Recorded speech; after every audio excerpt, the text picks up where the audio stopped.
Haunitzetan ikusi izan da, bai egunkarietan, irratian edo bai telebistan, eskizofrenia eta bertzeritasun mentala biolentziarekin erlazionatu egiten da. Erraten da, agertzen da egunkarietan notizia bat, pertsona batek bertze bat hil duela eta eskizofrenia edo bertze eritasun mentala duela aipatu egiten dute. Horri erreferentzia eginez. Hori hola izaten alda, baina bertze kasu batzuetan ez da eritasun mental bat eduki beharrik biolentzia izateko. Alderantziz, gehienetan eskizofrenia edo bertze eritasun mentala duten pertsonek biolentziaren biktima izaten dira. Bertzalde batetik ere, erran izan da, eskizofrenia pairatzen duten pertsonek ezin direla lan mundura integratu, edo ezin dutela lagunik izan, edo ezin direla eskolara joateko, edo unibertsitatera joateko zailtasunak dituztela. Hori ere nik uste dut ezin dela hortan orokortu, gauzak zehaztu egin behar direla. Bertzalde batetik ere, aitu izan da, eskizofrenia edo eritasun mentala dituzten pertsonek ezin dutela familia bat osatu eta ezin dutela aurrik izan. Hau, egia da, lehen pautatzen ziren tratamenduekin, aurrak izatea eta tratamendua hartzea zerbait inkonpatiblea zena. Baina gaur egun, tratamendu aldetik ikerketa haunitz egin dira, hobekuntza haunitz izan dira, eta horrek aukera ematen du, naiz eritasun mental bat izan, beti ere psikiatraren baimenarekin aurrak izateko aukera izatea. Drogaren kontsumoak ere. Droga kontsumitzen duen edozein pertsonak erraten da, edo aitu izan da, eskizofrenia izateko aukera gehiago duela. Hori ere matizatu beharko zen. Egia da, eskizofrenia egia da, familiako kideren batek eskizofrenia baldin badu, karga genetiko horrek pertsona horrengan eragina izan dezakela. Eta drogaren kontsumoak lehenbiziko sintoma horiek agertzea eragiten alduela. Baina ez du zuzenean erran nahi drogok kontsumitzen duen edonork eskizofrenia bat izaten alduela.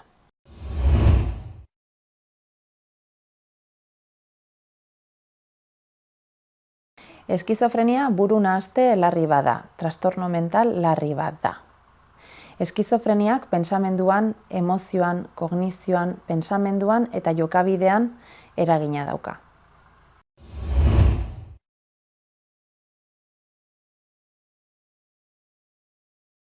Faktore genetikoak hemen pisu handia du. 75% eta 80% pisua du. Bertze alde batetik ere, gure bertze faktore batzu daude. Adibidez, garunean neuronak beraien artean komunikatzen dira neurotransmisore batzuen bitartez. Eta kasu honetan, dopamina eta glutamato izena duten neurotransmisore horietan aldaketa bat badagola ikusi da. Bertze alde batetik ere, garuneko estrukturan eta funtzionamenduan ere aldaketa batzu daudela ikusi da. Adibidez, hiponkampoan, alderdi prefrontalean, ventrikuluetan, garuneko zonalde horietan aldaketa txiki batzuk ikusi izan dira. Bertze alde batetik, estres egoerak daude. Hau da, lehen adibidez, zerbitzu militarra egitera joan behar zutenean, edo doluak, igual zure herria utzi eta bertze hiri batera bizitzera joateak, langabezian denbora luzean egoteak, horre guztiak bere eragina ere dauka. Eta azkenean faktore ambientalak, hau da, droga ezberdinen kontsumoak, bertzalde batetik haurdunaldian edo erditzeko momentuan izaten aldiren arazoak, eta birus batzuk ere bere eragina izan dezakete.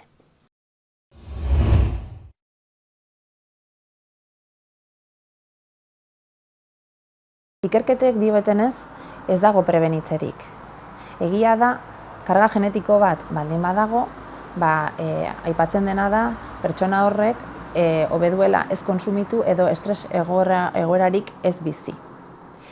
Diagnostikatu eta gero, garrantzitsua da, psikiatrak eta psikologoak pautatutako tratamendua segitzea. Medikazio bat ematen baldin badu, medikazio hori hartu eta ez utzi. Eta naiz eta hartu berriz ere sintoma batzuk agertu ezkero, laguntza eskatu, osasun mentaleko zentro batera joanez.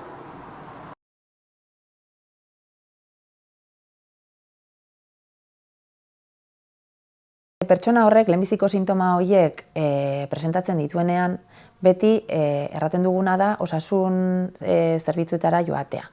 Eta hor ja, psikologo eta psikiatrarekin lehenbiziko entrevista bat izatea. Hor tratamendu bat pautatu egiten da eta pertsonari eskatzen zaio tratamendu horrekin segitzea estabilidade hori mantentzeko.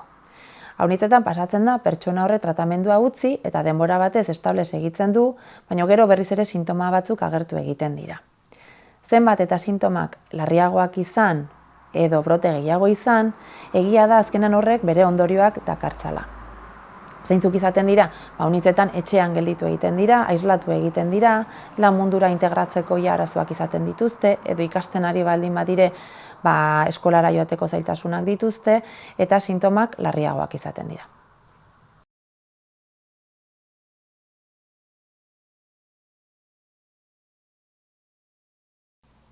Alde batetik tratamendu farmakologikoa dago, psikiatrak pautatu egiten duena.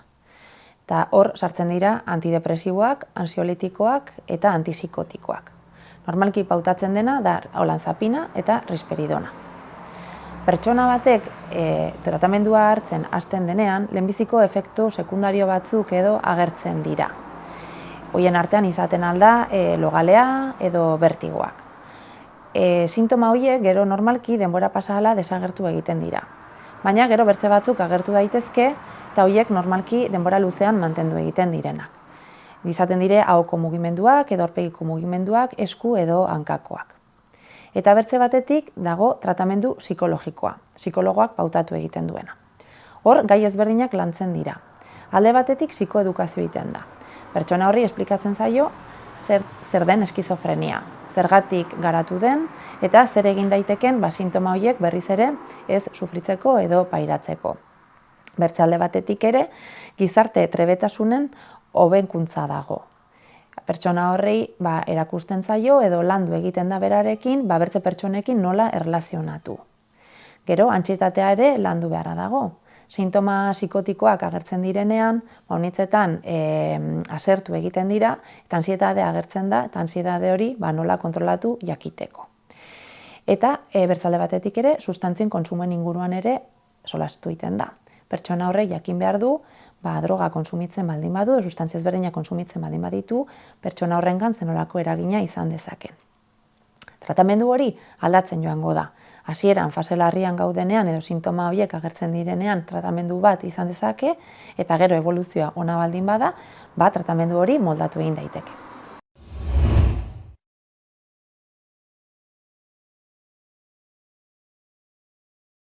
Eskizofreniaz diagnostikatzeko bi eskuliburu erabiltzen ditugu, CIE-AMECA eta DSM-bortza. DSM-anen inguruan orain dela gutxi aldatu zen, eta gustatuko zaitan aipatzea pixket DSM-lauak orain arte eskizofrenia diagnostikatzeko irizpide batzuk segitu beharra ziren eta sailkapen bat egiten zuen. Zein zen? Kasu honetan eskizofrenia mota ezberdinak definitu ditu. Nola, alde batetik eskizofrenia paranoidea. Pertsona horrek ideia deliranteak edo aluzinazioak aurkezten ditu. Bertze alde batetik dago eskizofrenia ebefrenikoa edo desorganizatua. Kasu honetan, pentsamendu aldetik aldaketa bat dago eta hizkuntza eta jokabidean ere bai. Gero dago eskizofrenia katatonikoa, mugimenduarekin erlazionatuta dagoena. Pertsona hauek edo ezin dire ibili, edo mugimendu errepikatu batzuk aurkezten dituzte, edo agitazio bat dago. Gero dago eskizofrenia indiferentziatua, hau da, orain arte presentatu dituen edo erran dituzten sintomak aurkezten ez dituenean, eta azkena erresiduala. Kasu honetan sintoma positiboak desagertu egin dira eta sintoma negatibo batzuk agertzen direnean. Lehenbiziko sintomak arinak izaten dira. Ideia delirante bat agertzen da edo aluzinazio txikiren bat, eta hori tratatzen baldin bada, estabilidade hori errekuperatzen aldugu eta lehengo funtzionamendua mantendu dezake pertsona horrek. Tratatzen ez baldin bada, ze pasatzen da? Bere bizitzan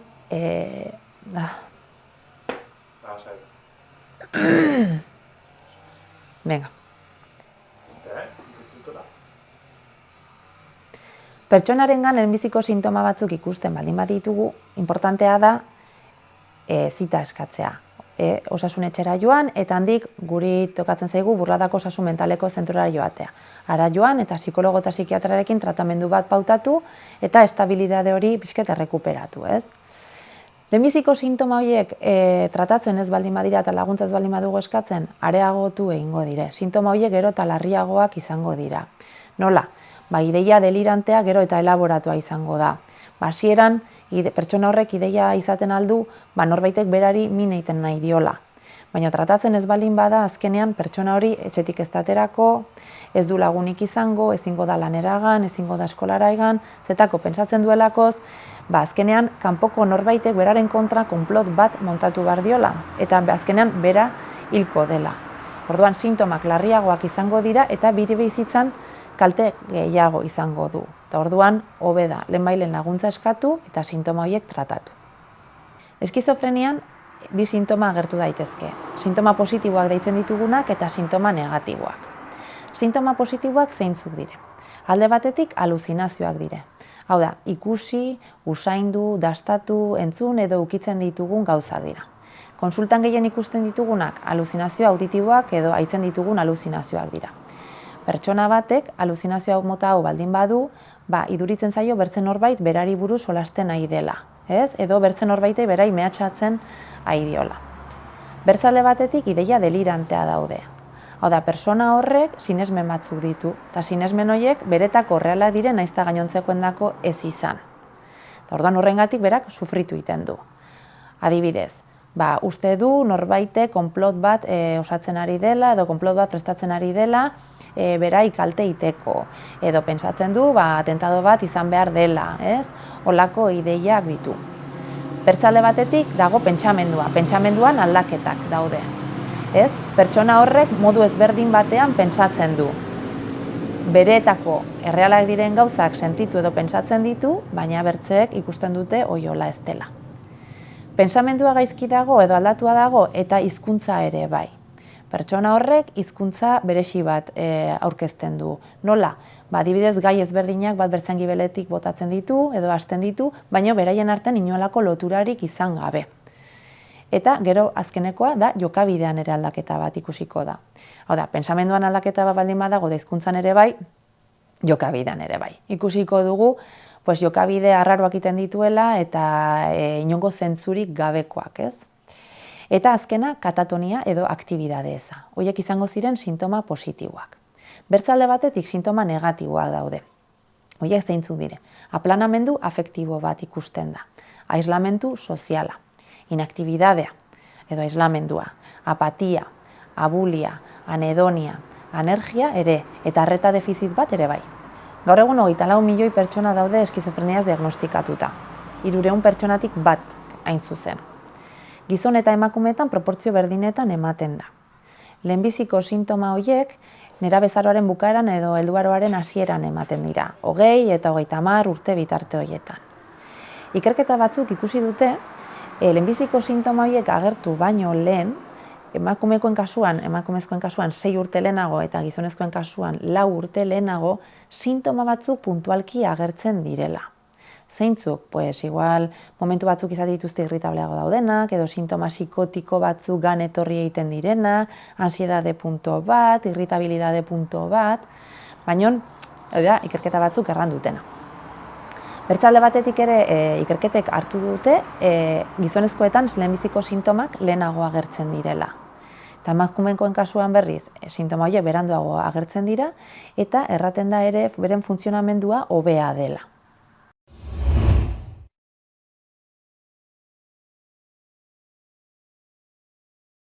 Argi utzi nahiko nuke, eskizofrenia edo bertzeritasun mentala duten pertsonek ez direla violentoak izaten. Haunitzetan violentziaren biktima izaten direla. Bertzalde batetik ere garrantzitsua da pentsatzea gaur egun dauden tratamendu psikologiko eta farmakologikoarekin pertsona horrek nahiz eta lehenbiziko sintoma horiek aurkeztu beren lehengo funtzionamendua mantentzeko aukera dutela. Hau da, ikasten segitzen aldutela edo lan munduan segitzen aldutela, laguna, familia bat osatu eta bar. Eta lehenbiziko sintoma horiek agertzen baldin badira, laguntza eskatu. Ez beldurrik izan, psikiatra o psikologoarengana joan, eta tratamendu bat lehenbailen pautatu, estabilidade hori mantendu ahal izateko.